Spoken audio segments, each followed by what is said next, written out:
Gue ditembak langsung meledak. Iya, jadi lu kalian itu kalau ngelihat ada bis kebakar atau konslet, deketin aja mas, baju copot, matiin api, gimana kagak bakal ngeledak. Sekarang harus diapar. Itu dari karoseri biasa udah dibawain mas, kecil ada.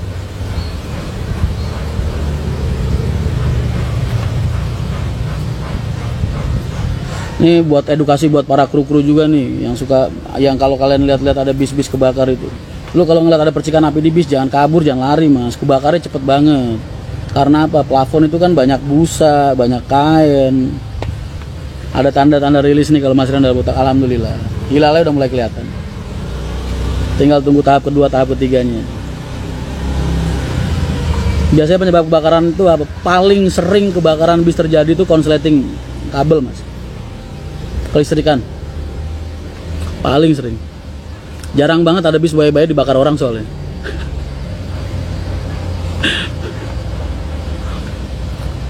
Solar flash point-nya lebih tinggi dari bensin. Flash point itu apa mas? Tahap kedua trailer 9 detik lah.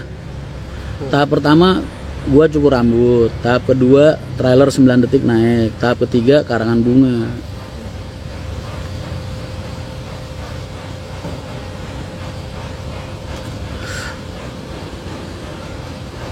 Kelistrikan paling riskan ya mas, karena biasanya mas, kru itu mas, ini kru ya, gue nggak bilang semua, tapi kebanyakan kru itu paling dablek, kernet nih terlebih-lebih, paling dablek soal kabel mas, soal pengontrolan kabel paling dablek.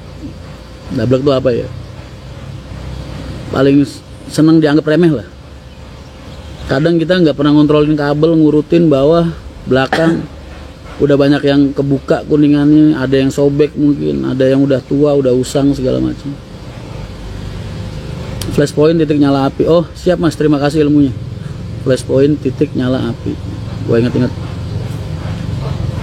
Pemasangan aksesoris di bis juga bisa jadi penyebab mas. Pemasangannya mah bukan penyebab mas. Penyebabnya itu cara dia nyambungin kabelnya, ngambil listriknya, terus perkabelannya, itu yang jadi penyebab. Kalau masang aksesoris mah nggak jadi masalah. Yang jadi masalah itu cara dia ngambil listrik sama ngatur kelistrikannya. Kalau dari charge yang melebihi daya pengaruh nggak mas? Benernya mas, lu mau ngecas power bank kayak, mau ngecas apapun kayak, aslinya mah bahasanya benernya mau ngecas HP juga mas. Kalau misalnya daya yang kelistrikan dari aki nggak kuat kan biasanya putus mas sekring. Nah cuman yang dikhawatirin tuh di situ mas. Karena konslet itu macam-macam efeknya. Ada yang cuman sekring doang putus, ya kan? Ada yang cuman ngeluarin percikan api mungkin, atau cuman mati doang, ngeluarin percikan api. Iya kalau cuman di lokalan dia doang. Tiba-tiba apinya nyamber, kabel pas lagi nggak beres kondisinya. Itu bukan soal konslet putusnya. Kalau cuman putus doang, mau power bank apa? Makanya gue tuh nggak setuju mas. Kalau ada setiap bis kebakaran, terus langsung yang dikambing hitamin power bank, itu nggak setuju. Nggak.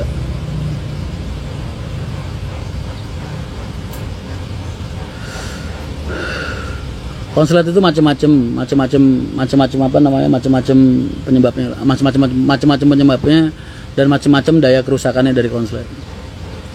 Ada yang cuman putus doang, nggak mau ngisi arus listriknya, nggak mau masuk, bisa. Ada yang sampai sekringnya putus, bisa. Ada yang ngeluarin percikan api, kebakar, bisa juga. Gitu.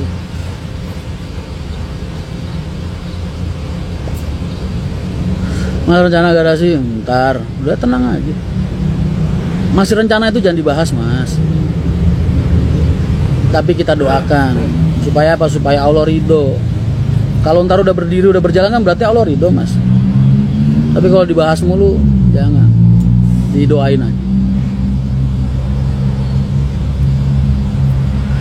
Berarti PR karoseri ya mas tuh masalah. Enggak sih, karoseri benernya bisa ngasih opsi juga, ngegedein kabel-kabel sama misain sumber listrik buat yang ornamen-ornamen tertentu kayak yang waktu itu diomongin sama Enyon. Itu bisa juga solusi buat karoseri. Tapi kan orang jualan suka-suka dia mas, dia ngasihnya begini ya udah, berarti kan kitanya yang harus berpikir mas.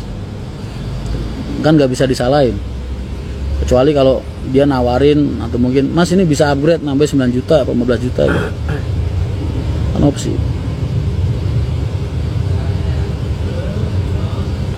Berarti pengusaha harus concern dengan hal itu. Ya salah satunya itu. Dibilang harus nggak harus gimana ya, tergantung kebutuhan dia lah. Yang ketiga, nunggu tentrem baru buka tanggal 2. Udah gitu dia pasti masih finishing, ya kan? Karena kemarin terakhir pas tanggal 20 itu gue suruh kirimin videonya, tinggal ngerjain yang bagian atas mas, finishing dikit-dikit, paling sehari 2 hari selesai. Berarti antara tanggal 4 tanggal 5 baru diantar. Mundur-mundur ya rilisnya. Ya sekarang kalau dia bilang belum selesai terus kita mau berubur, besok kalau kerjaannya buru-buru dipakai jalan bisa miringnya ke kiri, gimana bodinya? Nggak bisa dikejar-kejar kayak gitu mah, disupport aja, didoain. Mas izin pamit Rumian, silakan. Orang penyebab terlambat kan kita nggak bisa nyalain. Itu loh, belajar berbesar hati sama segala macam hal yang tidak sesuai dengan keinginan kamu. Jadi hidup kamu tenang, nggak emosian, ya kan? Orang mikir aja positif. Oh mungkin pasokan barangnya ada yang telat, mungkin catnya kurang apa gimana, atau mungkin ornamen-ornamen apa, namanya mau lebaran suppliernya tutup, kan bisa aja. Mas kalau bis terjang banjir yang lumayan dalam biasanya dampaknya tergantung. Nih kalau buat bis-bis yang udah elektrikal nih, udah pakai ECU, pakai PLD, jangan mas. Apalagi Scania tuh kemarin yang Emiliano apa yang mana tuh dipakai buat terjang banjir, rusaknya sampai sekarang problemnya ada aja, penyakitnya kelistrikan.